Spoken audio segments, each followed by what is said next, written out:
വന്യജീവികളുടെ ആക്രമണം തുടർക്കഥയായിട്ടും തടയാൻ നടപടി സ്വീകരിക്കാത്ത സർക്കാരിൻ്റെയും വനംവകുപ്പിൻ്റെയും നിലപാടിനെതിരെ വേറിട്ട രീതിയിൽ പ്രതിഷേധിച്ച് തിരുവമ്പാടി നിയോജകമണ്ഡലം മുസ്ലിം ലീഗ് കമ്മിറ്റി വനം മന്ത്രിയെ വഴിയിൽ തടഞ്ഞു കൂട്ടിലടയ്ക്കുന്നത് പ്രതീകാത്മകമായി അവതരിപ്പിച്ചായിരുന്നു വേറിട്ട പ്രതിഷേധം. തീർത്തും വ്യത്യസ്തമായൊരു പ്രതിഷേധ സമരത്തിനാണ് വെള്ളിയാഴ്ച തിരുവമ്പാടി ടൗൺ സാക്ഷ്യം വഹിച്ചത്. വന്യജീവികളുടെ ആക്രമണം തുടർക്കഥയായിട്ടും തടയാൻ നടപടി സ്വീകരിക്കാത്ത സർക്കാരിൻ്റെയും വനം വകുപ്പിൻ്റെയും നിലപാടിനെതിരെയാണ് തിരുവമ്പാടി നിയോജകമണ്ഡലം മുസ്ലിം ലീഗിൻ്റെ നേതൃത്വത്തിൽ വേറിട്ട രീതിയിൽ സമരം സംഘടിപ്പിച്ചത്. വനം മന്ത്രിയെ വഴിയിൽ തടഞ്ഞ് കൂട്ടിലടയ്ക്കുന്നത് പ്രതീകാത്മകമായി അവതരിപ്പിച്ചായിരുന്നു ഈ വേറിട്ട പ്രതിഷേധം. വനം മന്ത്രി എന്നെഴുതിയ കാറിൽ വനം മന്ത്രിയുടെ മുഖത്തിൻ്റെ മാസ്ക് ധരിച്ചെത്തിയ ആളെ തിരുവമ്പാടിയിൽ മുസ്ലിം ലീഗ് പ്രവർത്തകർ തടഞ്ഞ് കാറിൽ നിന്നും വലിച്ചിഴച്ച് കൂട്ടിലടയ്ക്കുകയും ചെയ്യുകയായിരുന്നു.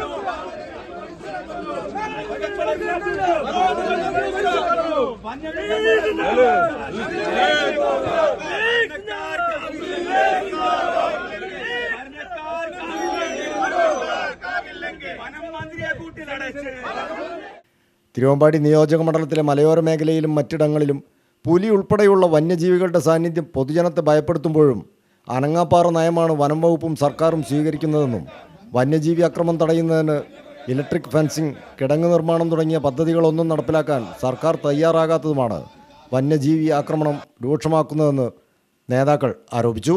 ഒരു കാലത്ത് പന്നിയായിരുന്നു കർഷകരുടെ വലിയ ശത്രുവെങ്കിൽ ഇന്ന് പന്നിയെ ആർക്കും പ്രശ്നമില്ല. കാരണം പന്നി വന്നാൽ ജീവൻ കൊണ്ടുപോകില്ലല്ലോ എന്നാണ് പറയുന്നത്.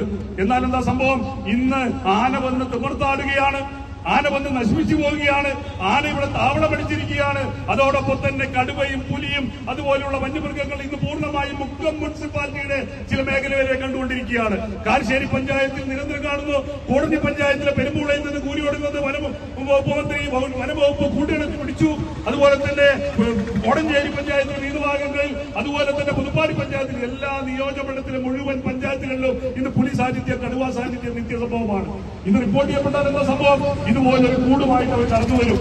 ഇവർ വന്നിട്ട് പറയും ഞങ്ങൾ ഇര വെച്ച് കാത്തിരിക്കുകയാണ്.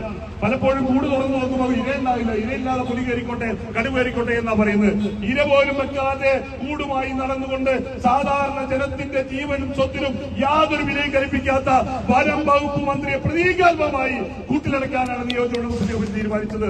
മുസ്ലിം ലീഗ് നിയോജകമണ്ഡലം president CK Kasim, general secretary PG Muhammad, ജില്ലാ സെക്രട്ടറി ഹുസൈൻകുട്ടി തുടങ്ങിയവർ പ്രതിഷേധ പരിപാടിക്ക് നേതൃത്വം നൽകി.